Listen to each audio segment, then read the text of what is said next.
So today we're going to be talking all about how to prune grapevines here in the Arizona desert. Come join us.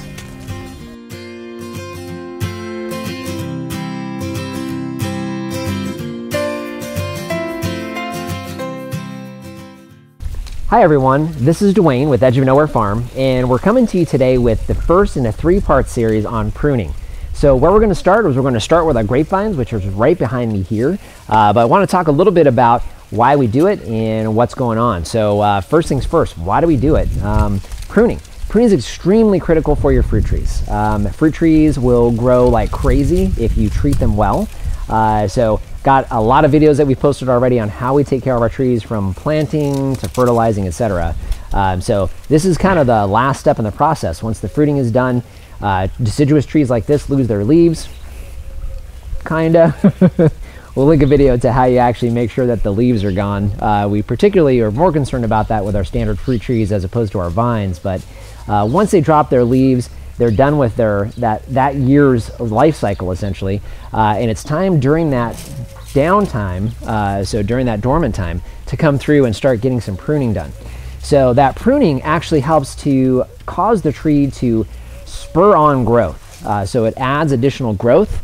You can control the size, or in this case, we control them to the area, and then it actually helps to induce fruiting in the trees. So one of the things that grapevines really need, we'll talk more about this, is heavy pruning.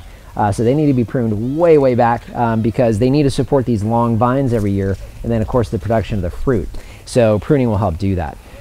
So that's the key, controlling size and cleaning. So you clean up the tree a little bit, but controlling size and then fruiting, which is really the idea. It's the reason for having a fruit tree, is getting that fruit. So that's the reason why we do the pruning. So we'll talk more about that a little bit later as we go through this series. So a couple things I want to show you as far as what we utilize here on the farm for pruning. So from a safety standpoint, gloves, got to have some good leather gloves. Second thing is safety glasses. So typically I would be wearing sunglasses because it's kind of a mottled sun today, so it's a little overcast, but still bright out here. But back to these guys, the reason why I'm using these, they kind of wrap a little bit better. So these safety glasses actually protect my eyes a lot better, particularly when I'm in here working with vines. Vines, you'll see when I'm pulling these off, they just kind of whip around. The last thing I want to do is take an eyeball out. Not interested. So, but anyways, that's what we're going to be doing today. So tools. So we've got our safety tools here, and then the actual tools for cutting. First thing, my go-to, and actually I use this all year round, is a set of bypass pruners. If you don't have a set of bypass pruners and you own fruit trees, go out and get one today. So I like these. They're heavy duty. They're Corona. The model number is BP 3180. I actually got these from work. I do some accounting work for a construction supply company, so pretty easy for me to get these at a discount. But you can find these on Amazon. You can find them at Home Depot. Very easy to find. I want to say these are 3/4 of an inch, 1 inch, as far as the rating on these guys, as far as how big of a branch they'll take off. But very useful, and my #1 go-to.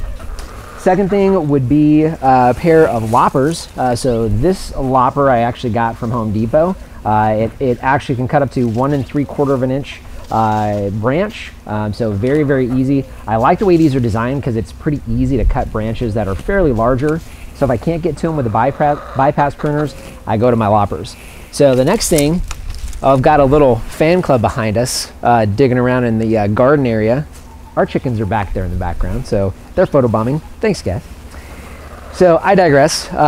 So we've got our loppers, and then the next thing, if I've got a branch that's a little bit too big for that, and I only go up to maybe 1.5 inches or so with that. So if for some reason I can't get to a branch with the loppers, the next thing I'll go to is a saw. So I like this folding saw. It's a Corona folding saw. It can take off pretty much any size branch you need. I mean, you could probably cut down a pretty good sized tree with this bad boy. Cuts through very quickly and cleanly. So if the loppers aren't going to work, I go to the saw. So that's my next step. So those are my tools. A couple things that I use as far as keeping them clean. Number one, I use a wire brush. The wire brush gets large things, especially if you get done with pruning, you forget to clean your pruners. Then what you can do, or your shears, what you can do is you can take that wire brush, and that wire brush will clean them right off. So you get them cleaned. Next thing you want to do is make sure that they don't have any bacteria, molds, funguses, that kind of thing. You don't want to transfer those from one thing to the next as you're pruning. So what I use is just some basic isopropyl alcohol, wipe that down on them. Last but not least, you want to make sure they're sharp. So one of the other things that I keep on me, this little guy here, super easy to find and super simple to use. It's just a quick like little stone, sharpening stone. It's really designed for pruners. So all you need to do, take one of these guys here, you take it on the angle, you wipe it a few times, swipe it a few times, and it sharpens it right up, and it's sharp again. That's razor sharp. So it'll keep it nice and sharp for you. So I like those. That's what I use as far as tools are concerned, keep them sharp. So next thing we're gonna do, if we can get through all of these chickens, is we're gonna show you actually how we do grapevines. So take a quick break, come right back to you so you can see how we prune these grapevines. Okay, so we're on the other side now, so we figured this would be the easiest way for you guys to see what I'm doing. If Lori's on that side, you're looking in this way, you can see actually how I go through the process of pruning. So I'm gonna link another video because you've actually seen this particular bush once before. So we actually had this, it's not a bush, it's a vine. So you've seen this vine once before. This is one of our flame grapevines. So we actually have 5 flame grapevines that are on this run. So more later, we'll talk about how we actually do our trellising for this. But we kind of use a standard design, a 3-foot wire and a 6-foot wire. We use EMT at the top, but we use a 3-foot and a 6-foot strands essentially. And we use kind of traditional grapevine growing for all of our grapes. So what we're going to do is we're going to prune up this this vine. Now, as I'm pruning, I'm going to talk a little bit more about what I'm doing, why I'm doing it, and kind of how we've got this thing designed. And then we'll talk as we go through some specialty cuts that I can kind of see already by looking at the tree. So when you go to do your pruning, number one, you need to know how should this tree be pruned. So now pruning can serve a couple purposes. Number one, it'll keep a tree, or in this case a vine, from getting too big and out of control. Second thing, so size control. Second thing would be fruiting. Obviously the whole idea is we want to have fruit. So we want to have the most production as we possibly can off of fruit. Fruit trees, with very few exceptions, all need to be pruned in order to give you the maximum amount of fruit production. So we want to make sure that we're maximizing that fruit production. Now at the same time, we also want to make sure that we're keeping them healthy. So that's part of this process of pruning. So now you can kind of see how this thing kind of goes wacko during the year when it starts to actually go through the process of growing and fruiting and then finally going dormant. These vines go everywhere, and of course they're designed to grab on and hold on to your trellising. They hold on to each other, so it's kind of this gnarled mess. So what we want to do is we want to take this back about 90%. So most of what I've seen and read and what we've experienced here on the farm is 90% is a good number. So you only want about 10% of it left. So traditional way of doing that would be to have a vertical vine or a trunk coming up. A flame grape is best done with spur pruning or spur growing. So we're going to be spur pruning this. So more about that in a second. So we'll be going through and either establishing spurs, or on the spurs that are established, we'll be cutting them back. And then also kind of more about this vine. This vine is 2 years old. So it was a stick. I wish I could show you the size of it, but we got them from Home Depot, and I'm going to say that was probably that size, so smaller than my pinky. So that's all it was just a stick.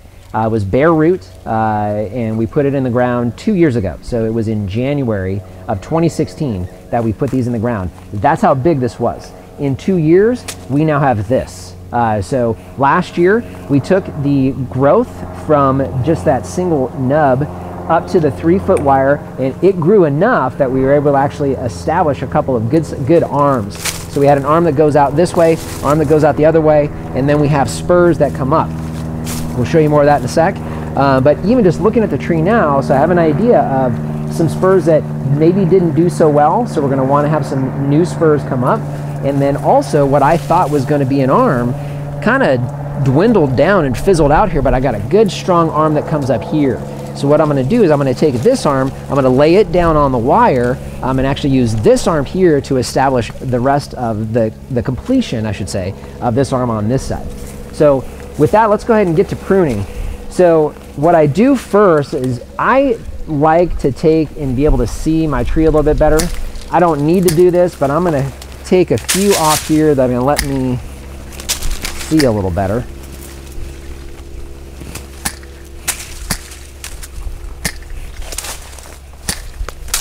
And we'll get into more detail in a second.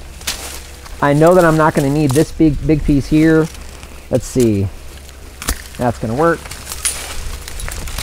All right, that's from the neighbor. I think this is more of the neighbor's kids. It is. We'll get those out of the way. All right, so now I can see a little bit better. Again, that's not necessary. You can start right at the spurs, but I just wanted to be able to see a little bit better. All right, so next thing I'm gonna do is I'm actually gonna look at the spurs themselves. So Lori, I'm gonna have you come in a little bit so that everybody can see this. So again, we're talking about spur pruning. Now, ideally, I would want these spurs to be coming up vertically. So they're starting to go out this direction. So what I want to do is I want to make sure that I have some more vertical growth.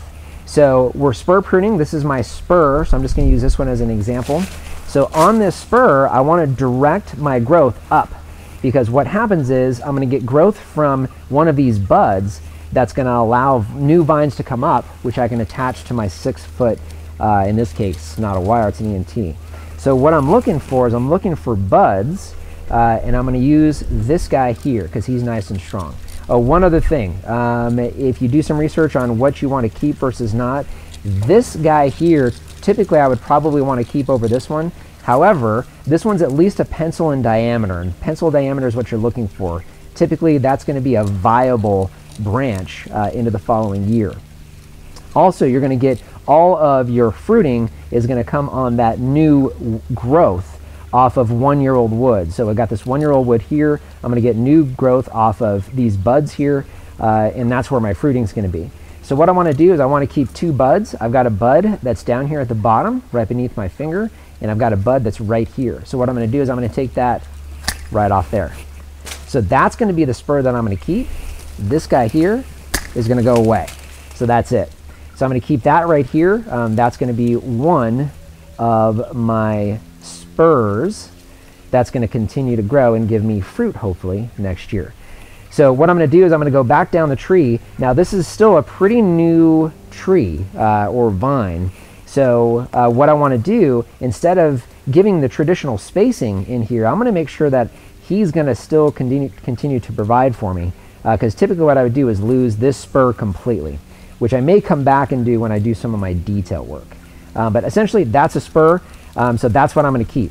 So what I'm going to do is I'm going to go through the tree here, and we'll come back to you as I hit something that's a little bit different, but I'm going to clean this tree up so you can see a little bit better, and I can show you maybe 1 or 2 more things before we wrap up and finish pruning this. So we'll be back in just a sec. Okay, so we're back. So really this one actually wasn't all that complicated, so I didn't really need to come back and kind of show you any of the intermediate steps. So we're essentially done. Now again, what we talked about before, this is spur pruning. So we've got spurs coming up. Really what you want to try to do is you want to try to leave about 4 to 6 inches between each one, so about the span of your hand. I've got some extra ones in here still, and I'm shy on this side. So again, it's a 2-year-old vine. So this thing in its lifetime, these can last like 100 years. I mean, no exaggeration. They last a really long time and are productive for a very, very long time. So it's going to reestablish itself.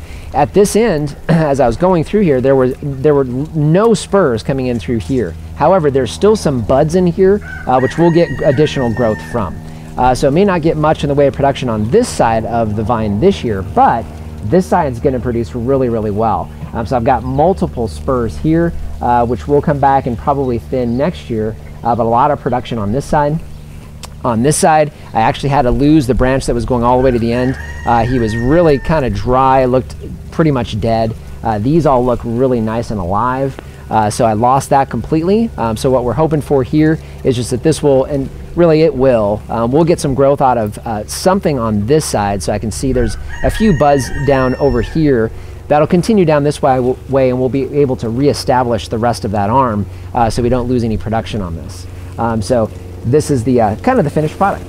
So, so if you look back at the beginning of this video, you kind of see where we started with this and then where we end. And what we'll do is we'll come back to you once we get into the growth of this tree and the production of this tree, so you can see exactly what this kind of pruning accomplished for our flame grapevine. So again, this has been the first in a 3-part series of pruning. We wanted to start with our grapevines. I've got a whole lot of work to do finishing up the rest of our grapevines. We've got 18 total grapevines here on the farm, so I've got my work cut out for me this morning. So we're gonna get to work on that. But we're glad you guys joined us today. Hope that you got something out of this video that can help you with your growth in your trees. And we'll continue along with us as we continue this series on pruning. So this has been Dwayne and Lori reminding you, if we can farm on the edge of nowhere, so can you. So today we're going to be talking all about how do we prune and how do we prune these great poo-poo. So today we're going to be talking all about how we how do we groom these grapevines. So if it's a little too big for that, the next thing I go to, what do you guys want? You know what, Warrior, you need to take care of your girls. They're running around all over the place being crazy. Come on. They're gonna stay in there. They're gonna be there. Nothing I can do.